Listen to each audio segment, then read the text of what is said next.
সরকার কি সবার আগে যুক্তরাষ্ট্র নীতিতে চলছে? অন্তর্বর্তীকালীন সময়ের শ্বেতপত্র চাইলেন আনু মুহাম্মদ। আসসালামু আলাইকুম। 2 মে 2026 ক্ষমতায় আসার আগে বিএনপি স্লোগান দিয়েছিল সবার আগে বাংলাদেশ, কিন্তু 2.5 মাসের মাথায় এসে সেই নীতি কি এখন সবার আগে যুক্তরাষ্ট্র হয়ে দাঁড়াচ্ছে? আজ ঢাকা রিপোর্টার্স ইউনিটিতে এক আলোচনা সভায় অধ্যাপক আনু মুহাম্মদ বর্তমান সরকারের কার্যক্রমের কড়া সমালোচনা করেছেন। বিশেষ করে অন্তর্বর্তী সরকারের সময়ে হওয়া জনস্বার্থ বিরোধী চুক্তিগুলো কেন বর্তমান সরকারও বজায় রাখছে তা নিয়ে তিনি প্রশ্ন তুলেছেন। কেন তিনি অন্তর্বর্তী সরকারের 2.5 মাসের কর্মকাণ্ড নিয়ে শ্বেতপত্র প্রকাশের দাবি জানালেন। বোয়িং বিমান কেনা আর এলএনজি চুক্তির আড়ালে আসলে কি ঘটছে? আজ আমরা দেখব গণতান্ত্রিক অধিকার কমিটির সেই বিস্ফোরক পর্যালোচনার বিস্তারিত। অধ্যাপক আনু মুহাম্মদ অভিযোগ করেছেন যে বর্তমান প্রধানমন্ত্রী তারেক রহমান সবার আগে বাংলাদেশ নীতি নিয়ে পথ চলা শুরু করলেও বাস্তবে তা কার্যকর হচ্ছে না।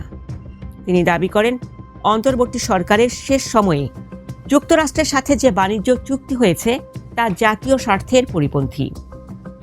আনু মুহাম্মদ জোর দিয়ে বলেছেন, অন্তর্বর্তী সরকারের কার্যক্রম পর্যালোচনা করে একটি শ্বেতপত্র প্রকাশ করতে হবে।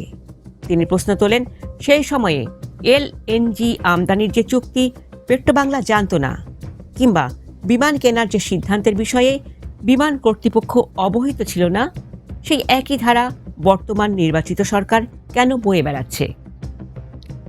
জাহাঙ্গীরনগর বিশ্ববিদ্যালয়ের এই সাবেক অধ্যাপক 2006 সালের ঐতিহাসিক ফুলবাড়ি চুক্তির কথা মনে করিয়ে দেন।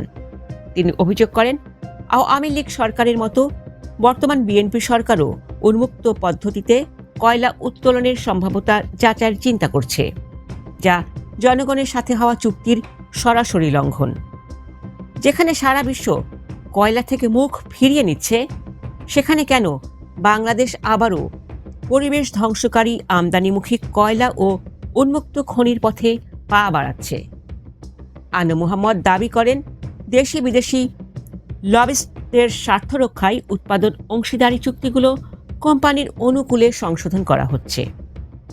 আনু মুহাম্মদের মতে, শাসন ব্যবস্থার সংস্কৃতিতে কোনো পরিবর্তন আসেনি।